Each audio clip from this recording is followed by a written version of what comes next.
नमस्कार दोस्तों, स्वागत है आप सभी का super IAS by textbook में। मेरा नाम है अनिरुद्ध और आज के इस लेक्चर में हम लोग आपके लिए कवर करने वाले हैं पिछले एक साल में जो भी प्लेसेस इन न्यूज़ रही हैं विद रिस्पेक्ट टू यूपीएससी 2022, जो भी आपके आने वाले एग्जाम के लिए रेलिवेंट हैं उनको आज कवर करवाया जाएगा। सो बिना किसी देरी के चलिए शुरू करते हैं। आज हम लोग आपके सामने लेकर आए हैं सेट नंबर 1।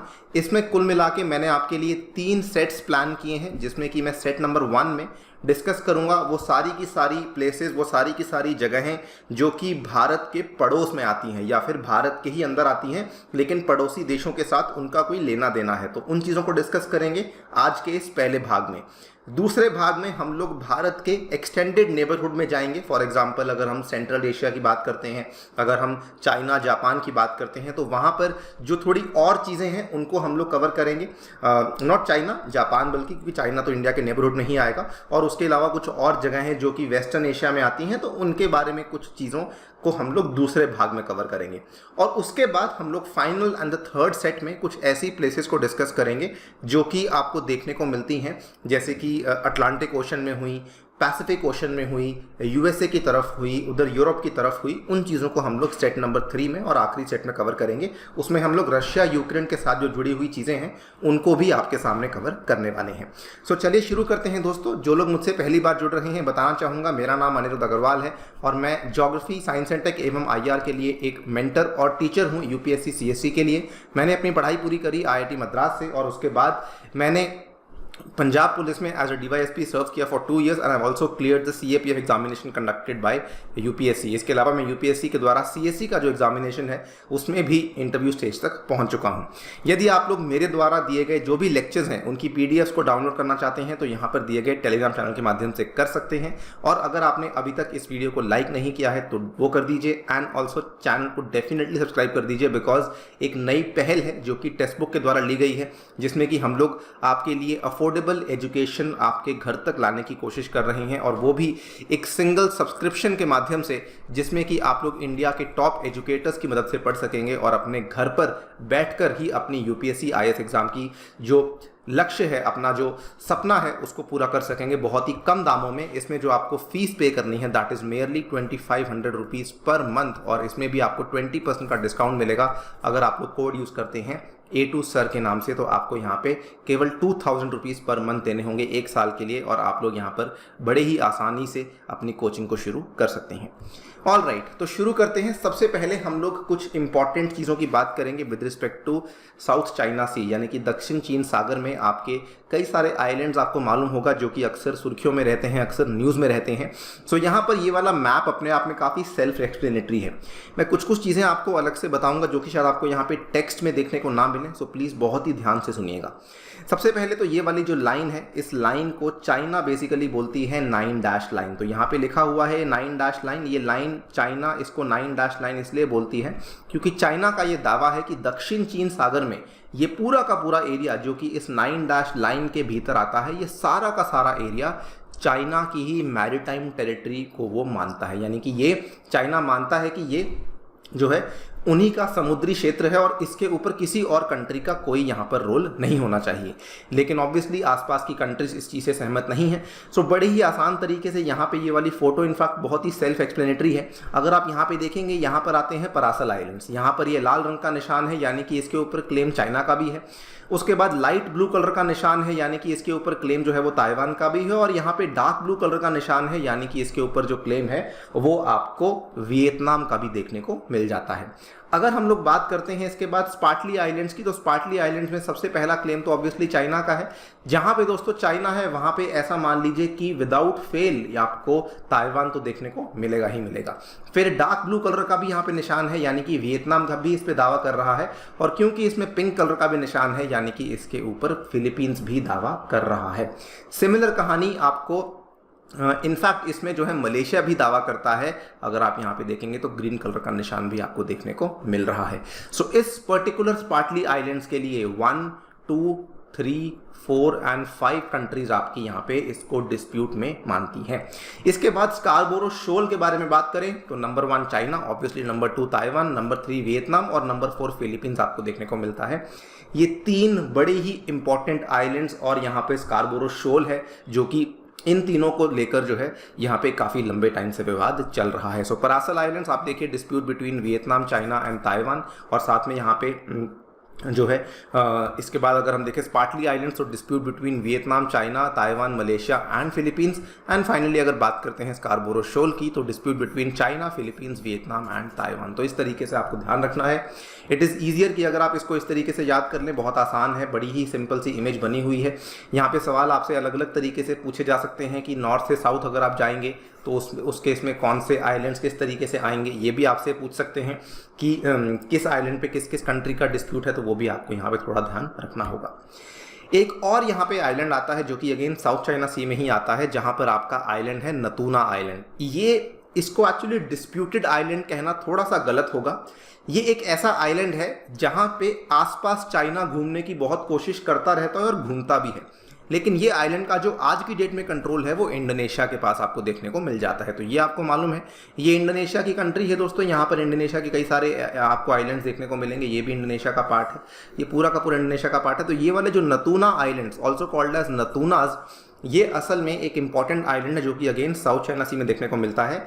इसके ऊपर कंट्रोल इंडोनेशिया का है, लेकिन चाइना कई बार नतूना आइलैंड का जो EEZ है, यानी कि एक्सक्लूसिव इकोनॉमिक जोन है, उसमें आपको कई बार देखने को मिल जाता है। और इंडोनेशिया ऑब्वियसली इस चीज़ के सपोर्ट में नहीं है, इस चीज़ के फेवर में नहीं है कि कोई बाहर की कंट्री आकर के हमारे EEZ में हमसे बिना पूछे घूमे या फिर किसी प्रकार का कोई भी वॉरशिप या फिर किसी भी तरह की चीज़ को लेकर आए। नेक्स्ट, इंडोनेशिया एक और वजह से न्यूज़ में था, और ये वजह इनफैक्ट काफ़ी इंपॉर्टेंट है, बिकॉज इंडोनेशिया ने रिसेंटली अपनी राजधानी को शिफ्ट करने की घोषणा करी है। इनकी पुरानी राजधानी आपको मालूम होगा, ये है, दैट इज़ जकार्ता। ये इंडोनेशिया के अलग अलग आइलैंड्स आपको मालूम होने चाहिए। ये सुमात्रा आइलैंड इंडोनेशिया का है, उसके बाद ये जावा आइलैंड इंडोनेशिया में आपको देखने को मिलता है, और उसके बाद यहाँ पर जो ये वाला आइलैंड है ये भी इंडोनेशिया में ही आपको देखने को मिल जाता है। नाउ इंडोनेशिया ने अपने नए आइलैंड का जो नाम है उसको रखा है, क्या रखा है? Nusantara. New capital will be called Nusantara, meaning archipelago in Javanese. और इनफैक्ट अगर आप देखेंगे, सो इंडोनेशिया ने अपने कैपिटल को जो बदला, तो उन्होंने अपने आइलैंड को भी बदल दिया। यानी कि उनका जो पुराना आइलैंड था वो तो आपको जावा में के अंदर देखने को मिलता था उनका कैपिटल, लेकिन अब उनका जो आइलैंड है that is called as East Kalimantan. East Kalimantan के अंदर जो आने वाला शहर है उसका उन्होंने नामकरण भी अभी किया है, जिसका नाम है नुसांतरा। सो उनका नया कैपिटल अब नुसांतरा के नाम से आपको देखने को मिलने वाला है। इसको लेकर कई सारी वीडियोस आप यूट्यूब पे देख सकते हैं, आपकी अंडरस्टैंडिंग और बेहतर होगी कि यहाँ पर जो इंडोनेशिया ने अपने कैपिटल को असल में क्यों बदला है। जो प्रमुख कारण था वो बेसिकली यहाँ पे एनवायरमेंटल रीजंस थे। जकार्ता में बहुत ज़्यादा कंजेशन हो चुका था और वहाँ पर बहुत ज़्यादा आसपास डिफॉरेस्टेशन हो चुका था, जिसकी वजह से the government had to take a conscious call कि वो अपने आइलैंड को एक ऐसी जगह पे लेके जाएं, अपने कैपिटल को ऐसी जगह पे लेके जाएं जहां पर कि एनवायरमेंटल डिग्रेडेशन जो है वो उतनी ज़्यादा उनको जो है उसको कंट्रोल में कर सकें। नेक्स्ट हम लोग बात करते हैं आगालेगा आइलैंड्स की, मॉरिशस के बारे में। सो इसमें कई सारी खबरें सामने आती हैं। I am not very sure कि कौन सी खबर सही है कौन सी खबर गलत है, बिकॉज कुछ लोग बोलते हैं कि मॉरिशस ने ये वाले आइलैंड्स जो हैं वो इंडिया को दे दिए हैं सो दैट इंडिया अपना मिलिट्री बेस यहाँ पे ला सके। कुछ लोग बोलते हैं ऐसा नहीं है, लेकिन जो भी है हमारे लिए इसकी लोकेशन इंपॉर्टेंट है। सो मॉरिशस आपको मालूम होगा, पहली बात तो ये अफ्रीकन कॉन्टिनेंट के अंदर आता है, लेकिन क्योंकि ये इंडियन ओशन के अंडर ही आ जाता है इसलिए मैंने इसको इसी वीडियो में इंक्लूड किया। एंड इसमें अगर आप देखेंगे तो इसके ऊपर ये वाले आगालेगा आइलैंड्स आपको देखने को मिलते हैं। यहाँ पर बेसिकली कहा जा रहा था कि इंडिया के द्वारा एक मिलिट्री बेस तैयार किया जा रहा है। कुछ यहाँ पर सैटेलाइट इमेजेस भी सामने आई हैं, कितनी सच हैं कितनी झूठ हैं किसी को नहीं मालूम, बट एनीवेज आपको अगर सवाल आएगा तो केवल इतना आएगा कि आगालेगा आइलैंड्स जो हैं वो कहाँ देखने को मिलते हैं, तो ध्यान रखिए कि वो आपको मॉरिशस में देखने को मिलते हैं। और अगर ये पूछा जाएगा कौन से कॉन्टिनेंट में आएंगे, तो वो एशिया में नहीं आएंगे, वो बल्कि अफ्रीका में आएंगे, बिकॉज मॉरिशस जो है वो अफ्रीकन कॉन्टिनेंट का हिस्सा माना जाता है। नेक्स्ट हम लोग अगर बात करें शागोज आइलैंड्स के बारे में, तो शागोज आइलैंड्स भी अगेन आपको मालूम होगा, Mauritius has welcome the universal postal unions decision to ban the British stamps from being used on the Chagos archipelago. तो शागोज का आर्कीपेलागो ये देखिए, ये काफ़ी अच्छा मैप है। यहाँ पर मालदीव्स है दोस्तों, यहाँ पर सेशेल्स है और यहाँ पर आपको जो है नीचे जाकर मॉरिशस देखने को मिलता है। शागोज आइलैंड आपको यहाँ देखने को मिलता है, मालदीव्स के थोड़ा नीचे है। तो शागोज आइलैंड जो है मॉरिशस ने, यहाँ पर क्या हुआ था कि यूनिवर्सल पोस्टल यूनियन ने फैसला लिया था कि ब्रिटिश स्टैम्प्स जो हैं वो शागोज आर्कीपेलागो के ऊपर इस्तेमाल नहीं किए जाएंगे। अगेन एक बहुत ही पुरानी हिस्ट्री है, हम बहुत डेप्थ में नहीं जाएंगे उस पर्टिकुलर हिस्ट्री के, इसमें बस आपको क्या जानना है वो आपको समझा देता हूँ, बता देता हूँ कि शागोज आइलैंड्स में वैसे तो देखिए कई सारे आइलैंड्स आते हैं। सो आपको मालूम होगा जैसे भारत में लक्षद्वीप है, जैसे फॉर एग्जांपल यहाँ पे आप देख पा रहे होंगे ये लक्षद्वीप के आइलैंड्स हैं।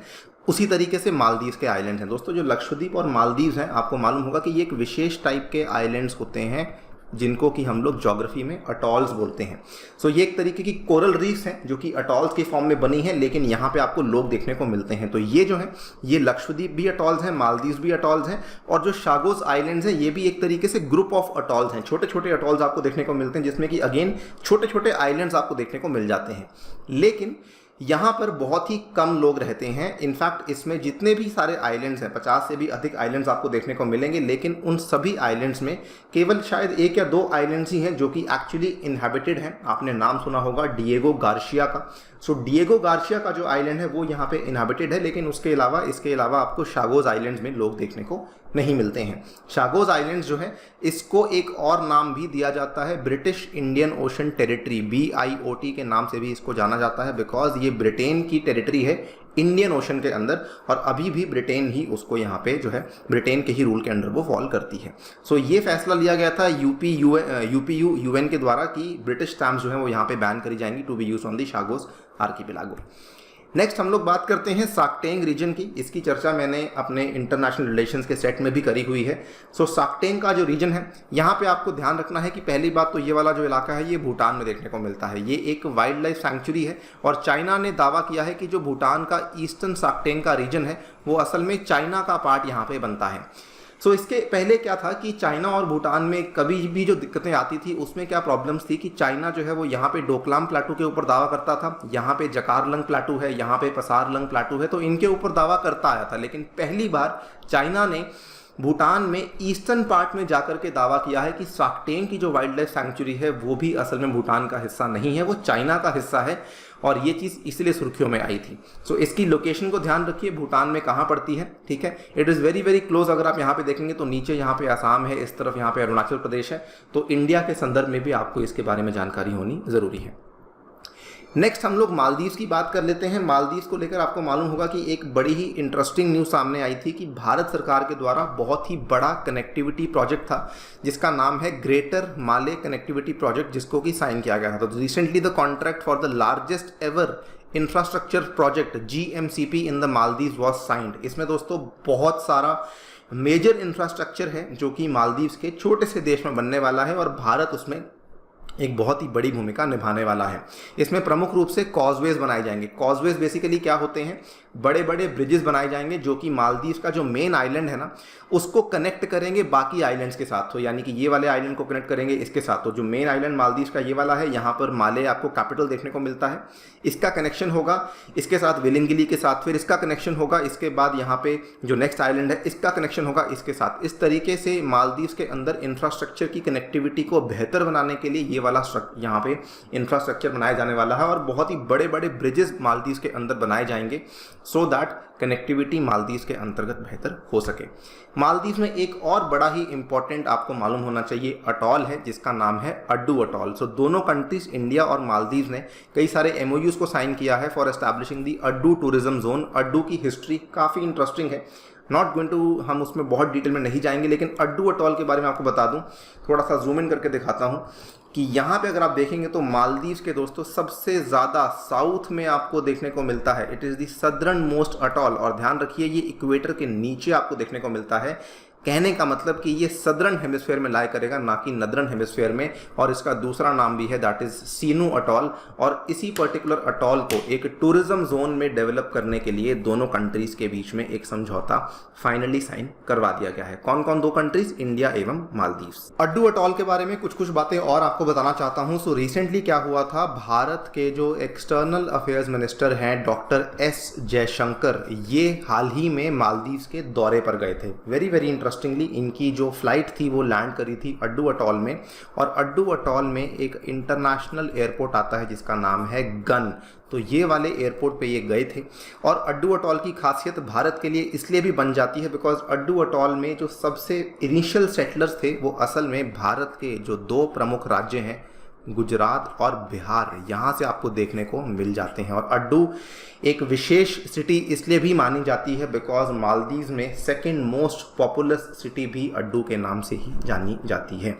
और भी कई सारी बातें हैं यहाँ पर जो है आई थिंक कुछ और चीज़ें भी इस्टेब्लिश करवा रहा है जो कि भारत के द्वारा ही करवाई जा रही हैं। हम लोग बहुत डेप्थ में नहीं जाएंगे, लेकिन एक कुछ बातों को ध्यान रखिए जो कि हाल ही में हुई हैं, इसको लेकर सवाल आने के चांसेस बन सकते हैं।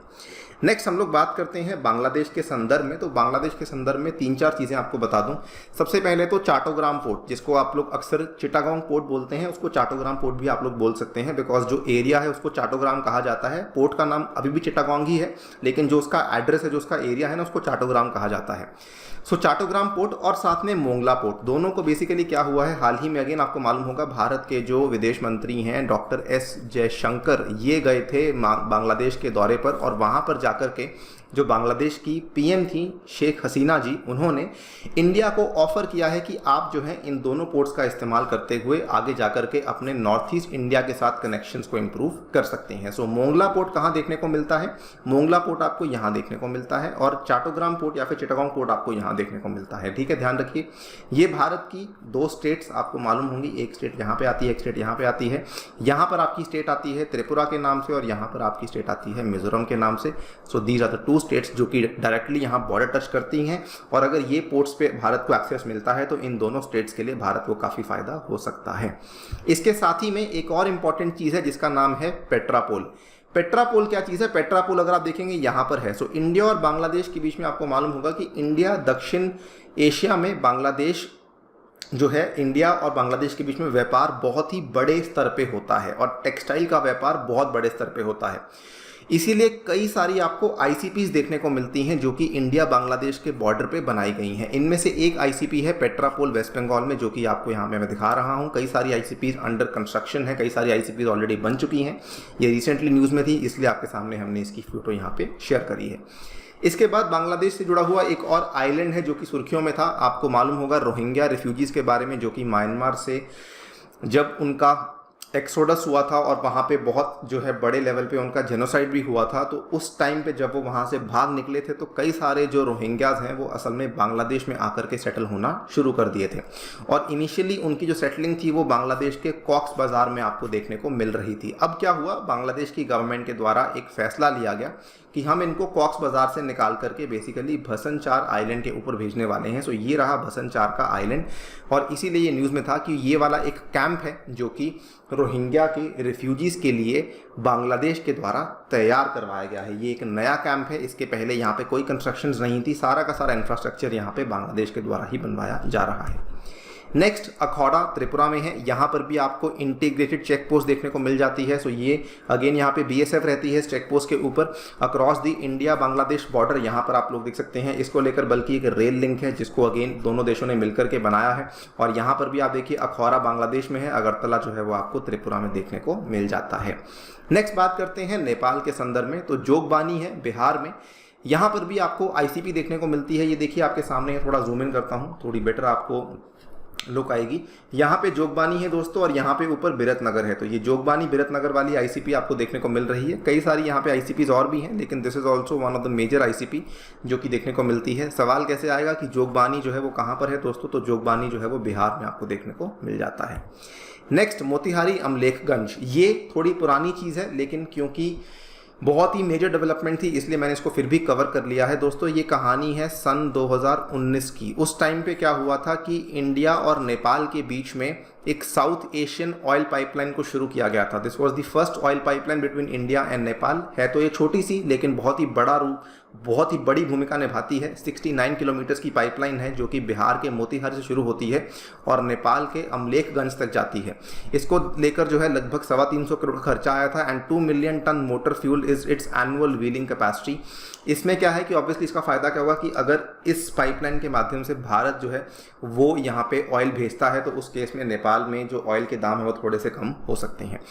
इसकी खासियत ये भी थी, it was the first South Asian oil pipeline corridor and also the first oil pipeline between India and Nepal. So Motihari जो कि आपको मालूम होगा बिहार में आता है और अमलेखगंज जो कि नेपाल में आता है, दोनों के बीच में इस पाइपलाइन को एस्टैब्लिश किया गया था।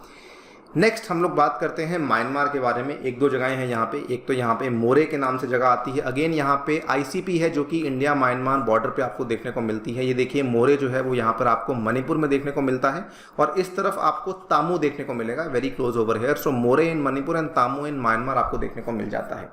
नाउ यहाँ पर आपको अगेन बता दूं कि ये वाली जो आप सड़क यहाँ पे देख पा रहे होंगे ना, ये असल में एक आईएमटी का हाईवे है जो कि इंडिया ने प्लान किया था। तो आईएमटी का जो हाईवे है, ये आई है, ये एम है और ये टी है। So T basically here stands for Thailand, ये टी है, ये टी है basically here stands for Thailand. So यहाँ पर ये स्टार्ट होता है इंडिया में मणिपुर से, उसके बाद म्यांमार में ये मांडले से होके जाता है और उसके बाद थाईलैंड में ये फाइनली माई सॉट तक जाएगा। तो कुल मिला के ये पूरा का पूरा हाईवे है। इसमें कुछ कुछ चीज़ें अभी पेंडिंग है, कुछ ख़त्म नहीं हुई हैं। सो वंस जो वो चीज़ें ख़त्म हो जाएंगी तो आईएमटी वाला हाईवे भी आपका यहाँ पे अच्छे तरीके से चलने लग जाएगा। नेक्स्ट हम लोग बात करते हैं रखाइन स्टेट के बारे में। तो रखाइन स्टेट जो है, रखाइन स्टेट असल में म्यांमार का वो इलाका था जहाँ पर आपको रोहिंग्यास देखने को मिल रहे थे और यहीं से रोहिंग्यास का बेसिकली एक्सोडस हुआ था आज से कुछ साल पहले, लगभग 6-7 साल पहले की बात है। और उसी के बाद वो लोग जो है मैक्सिमम बांग्लादेश में जाकर रहने लगे। कई सारे रोहिंग्यास आपको कई सारे अलग अलग देशों में देखने को मिलते हैं, कुछ रोहिंग्यास आपको भारत में भी देखने को मिल जाते हैं। सो ये रखाइन स्टेट आप यहाँ पे देख सकते होंगे, इसका बॉर्डर जो है ये टच करता है बे ऑफ बंगाल के साथ, ठीक है, इधर बंगाल की खाड़ी के साथ और इधर जो है आपका म्यांमार है। तो ये रखाइन स्टेट जो है, डोंट कंफ्यूज इट, ये म्यांमार का ही एक हिस्सा है। ओके, नेक्स्ट हम लोग बात करते हैं श्रीलंका के बारे में। तो श्रीलंका तो बहुत ज़्यादा सुर्खियों में चल रहा है because of the economic and the political crisis. वहाँ पर जो आर्थिक और राजनीतिक संकट चल रहा है उसके चलते बहुत ज़्यादा श्रीलंका से खबरें आ रही हैं। सो कुछ कुछ चीज़ों की बात करते हैं। ये वाला मैप उतना अच्छा नहीं है, ये वाला मैप थोड़ा बेटर है, मैं आपके सामने दिखा रहा हूँ। सबसे पहले तो इस मैप में देखिए ट्रिंकोमली के नाम से पोर्ट है। उसके बाद यहाँ पे देखिए जाफना के नाम से जगह है जो कि आपको नॉर्दर्न श्रीलंका में देखने को मिलती है। थोड़ा नीचे आएंगे तो आपको यहाँ पर कोलंबो देखने को मिलेगा, ये श्रीलंका की कैपिटल है। थोड़ा और नीचे आएंगे तो यहाँ पर आपको गैल देखने को मिलेगा, गैल भी इंपॉर्टेंट है, बताऊंगा क्यों। और थोड़ा और नीचे आएंगे तो आपको हम्बनटोटा देखने को मिलेगा। जस्ट 1 सेकेंड, यहाँ पर मेरी फोटो सामने आ रही होगी, मैं आपको इसको जूम इन करके दिखाता हूँ। ये देखिए, सो यहाँ पर as you can see over here, ये ऊपर ट्रिंकोमली है, ठीक है। ये यहाँ पर आपका श्रीलंका के आपको देखने को मिलेगा ईस्टर्न कोस्ट पे। सदर्न कोस्ट पे आपको हम्बनटोटा देखने को मिल रहा है, गैल देखने को मिल रहा है। वेस्टर्न कोस्ट पे आपको कोलंबो देखने को मिल रहा है और नॉर्दर्न साइड पे आपको जाफना देखने को मिल रहा है। अब बात कर लेते हैं क्यों हर कोई इंपॉर्टेंट है। तो सबसे पहले इंडिया ने साइन किया MOU to develop the Trincomalee port. तो यहाँ पर चाइना के द्वारा बेसिकली जो पोर्ट चाइना को दिया गया था श्रीलंका के द्वारा, that was the Hambantota port, और इंडिया को बदले में मिला है ट्रिंकोमली पोर्ट। इससे बेसिकली हमारी प्रेजेंस इंडियन ओशन में और स्ट्रांग हो जाती है, ठीक है।